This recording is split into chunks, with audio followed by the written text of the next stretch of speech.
বন্ধুরা, আজকে দেখো নিয়ে চলে এসেছি তোমাদের জন্য একটা সুন্দর রেসিপি, বেতো শাক ভাজা। তো এটা অনেকেই অনেকভাবে করো। আমি আজকে যেভাবে করব সেইভাবে তোমরা যদি করো তাহলে কিন্তু বাড়ির যারা শাক না খায় তারাও কিন্তু চেয়ে খাবে। চলো এবার আমি একটা কড়াই বসিয়ে নিয়েছি। কড়াইতে দিয়ে দেবো একটু তেল, আর এতে দেবো আমি শুকনো লঙ্কার কালো জিরে ফোড়ন।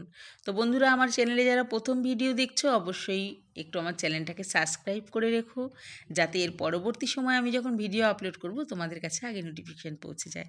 আর বন্ধুরা অবশ্যই লাইক আর একটা কমেন্ট করে দিও, কারণ তোমাদের কমেন্ট পড়ে আমি অনেক উৎসাহ পাই, অনেক আনন্দ পাই। তোমাদের একটা কমেন্টের আশাতে আমি বসে থাকি যে তোমরা কে কী কমেন্ট করছো আমাকে, সেইগুলো আমি পড়বো এবং আমার খুব আনন্দ লাগে তখন।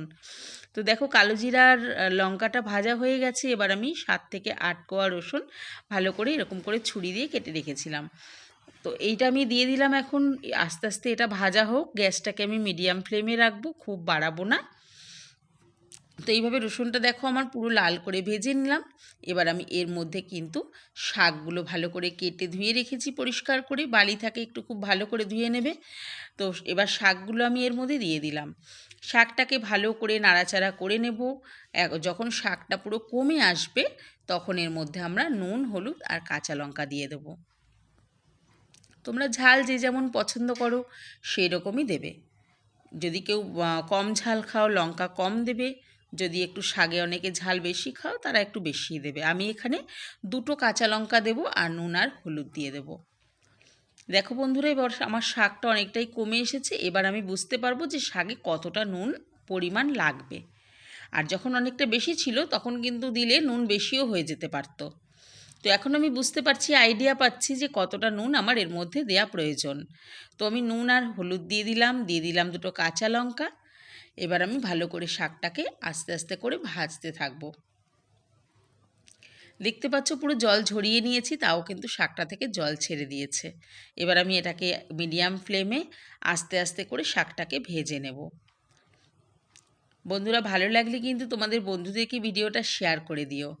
আর এইভাবে শাক ভাজাটা করলে শাক ভাজা কিন্তু খুব সুন্দর একটা গন্ধ এবং স্বাদ হয়।